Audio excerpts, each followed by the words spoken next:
తెలంగాణలో ఏం జరుగుతుందంటే అబద్ధాలను సత్యవచనాలుగా ఏంది సుమతి శతకం లెక్క, ఇది ఏదో ఒక నీతి శతకం లెక్క, ఎవరు చేయంది మేము చేసినాం అనేటటువంటిది ప్రచారం చేసుకునేదే జరుగుతున్నది.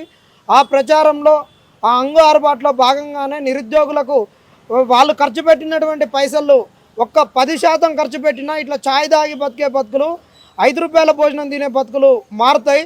ఈరోజు చూసినట్టయితే ఇందులో ఇది ప్రధానమైనటువంటి ఫ్రంట్ పేజీలో ఆడేసిండు. ఇట్లా ఒక 20 పేజీలకు ఇచ్చిండు.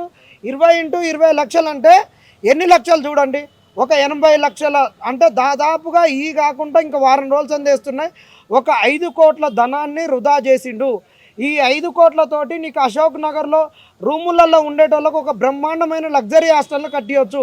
అశోక్ నగర్లో కూడా ప్రభుత్వ స్థలాలు చాలా ఉన్నాయి, పార్కులు అవన్నీ కూడా హాస్టళ్ళకి ఇస్తామంటే ఇక్కడ ఉన్నటువంటి ప్రజలు కూడా ఈ నిరుద్యోగులకు, తెలంగాణ బిడ్డలకు, వాళ్ళు కారం మెతుకులు తినేటోళ్లకు ఒక లగ్జరీ హాస్టల్ ప్రభుత్వం కడతామంటే ఆ పార్కులను కూడా ఇవాళ ఇక్కడ ఉన్నటువంటి రెసిడెన్షియల్ సొసైటీలు కూడా హ్యాండ్ ఓవర్ చేసేటటువంటి పరిస్థితిలో ఉన్నప్పటికీ ఈ ప్రభుత్వం ఆ రోజు ఏదైతే ఆ రోజు ఐపీఆర్కి ఇచ్చి కోట్ల డబ్బుల్ని రామక్క పాటలకు దండగ చేసిరని చెప్పినటువంటి రేవంత్ రెడ్డి మరి ఈరోజు ఎందుకు నువ్వు దండగ చేస్తున్నావు అని నిరుద్యోగులు నిక్కచ్చిగా నిలదీస్తున్నాం.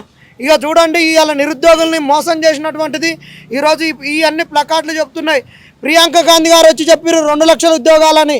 ఇక్కడ ఉన్నటువంటి వాళ్ళకు 4,000 నిరుద్యోగ భృతి ఇస్తున్నారు. మరి 12 నెలలు అయింది, మరి మాకు అరియర్స్ ఎవరిస్తారు? రేవంత్ రెడ్డి గారు మీరు ఇస్తారా?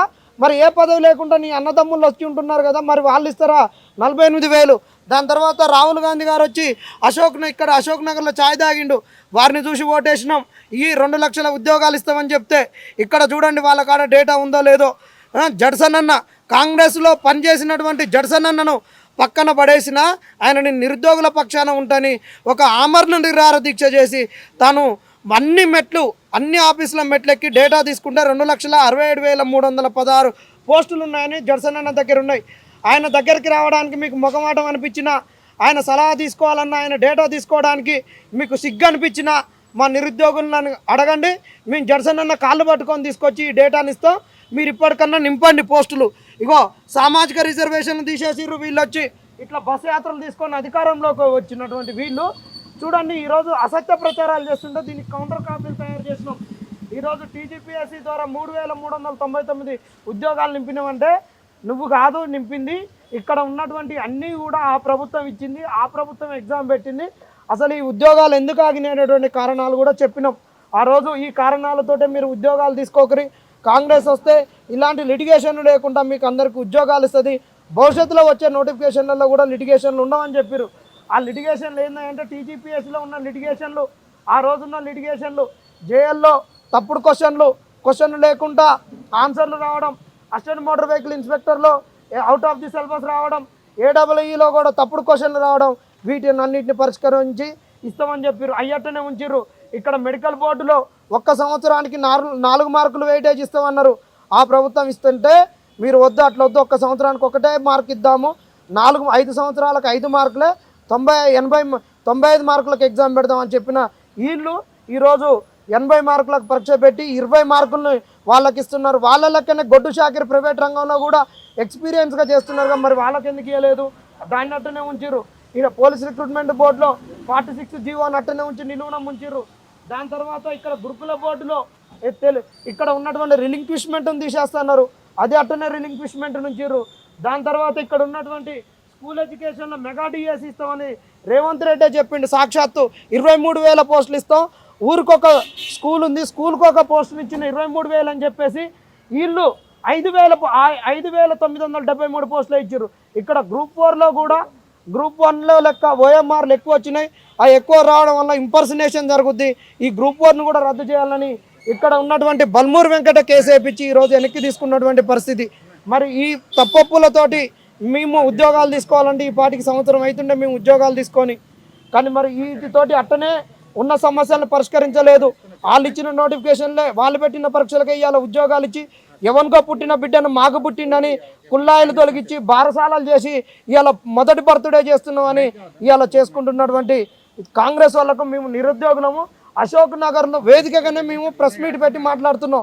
మీ లెక్క ఎక్కడనో ఫైవ్ స్టార్ హోటళ్ళల్లో మీ అధికారం పోతుందని ఎమ్మెల్యేలను కొనుక్కుంటేందుకు ఆ రోజు పెట్టుకున్నటువంటి ఫైవ్ స్టార్ హోటళ్ళల్లో మేము నిర్వహించడం లేదు. మేము ఎక్కడనైతే బతుకుతున్నామో, మేము ఎక్కడనైతే 5 రూపాయల భోజనం తింటున్నామో, ఎక్కడనైతే ఖాళీ ఛాయ్ తోటి కడుపులు నింపుకుంటున్నామో అక్కడనే మేము మా ప్లకార్డులు పెట్టి మీరు చేస్తున్నటువంటి దగులుబాషితనాన్ని మేము ఎండగడుతున్నాం. అక్కడ సోనియా తల్లి గారి ఫోటో ఉంది. సోనియా గాంధీ బర్త్డేకు ఆమె బర్త్డేను ప్రసన్నం చేసుకోవడానికి, వీళ్ళు చేసినటువంటి పనుల నుంచి ఆమె దగ్గర ఆశీర్వాదం తీసుకోవడానికి వీళ్ళు ఏం చేసిరంటే 9వ తారీఖే గ్రూప్ 1 నియామక పత్రాలు ఇస్తుంటున్నాడు. ఈరోజు గ్రూప్ 1 29 జీవో మీద కేసు జరుగుతుంది, వాదోపవాదం జరుగుతున్నది. అది ముఖ్యమంత్రికి తెలియదా? అది తెలియకుండా మాట్లాడుతున్నాడా? అది ఉండగానే ఈరోజు ఈయన ఏమంటాడు, మేము గ్రూప్ 1 ఉద్యోగాలు 563 పోస్టులకు త్వరలోనే నింపుతాము, ఆఫీసర్లను తీసుకొస్తామని ఇంకా చెప్తున్నాడు ముఖ్యమంత్రి గారు. మరి నీకు ఏ దాని మీద అవగాహన ఉన్నది?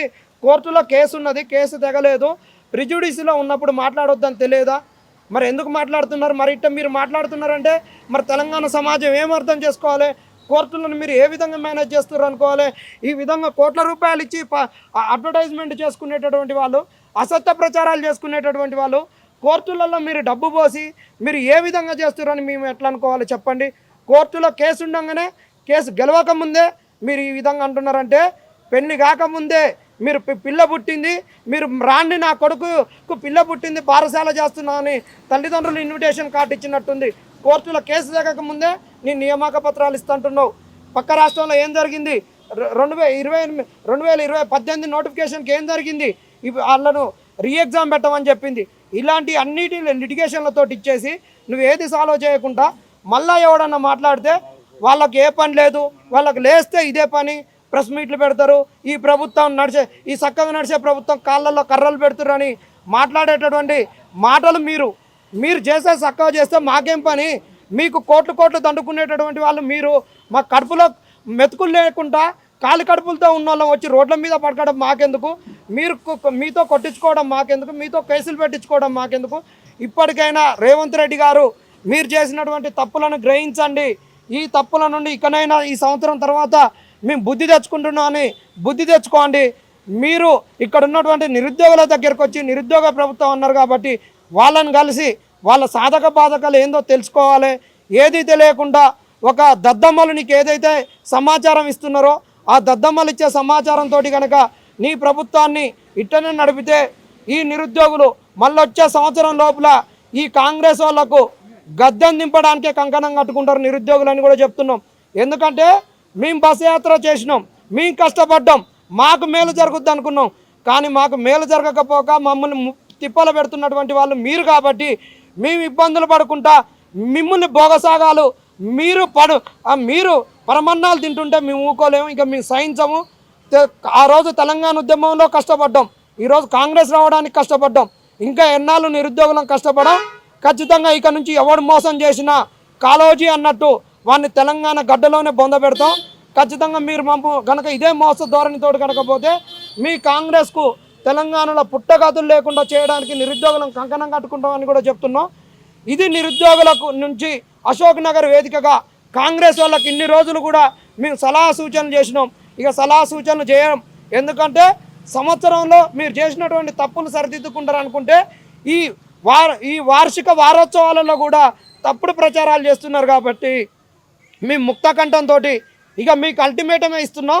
మీరు కనుక ఇక ఈ తప్పుడు ప్రచారాలను కనుక బంద్ చేయకపోతే కాంగ్రెస్ నిరుద్యోగుల కబడ్డీ ఆడినట్టు మీరు అటుపక్కుంటారు, నిరుద్యోగులు ఇటుపక్కుంటారు. ఖచ్చితంగా మీకు మాకు ఇక వారే జరుగుద్ది.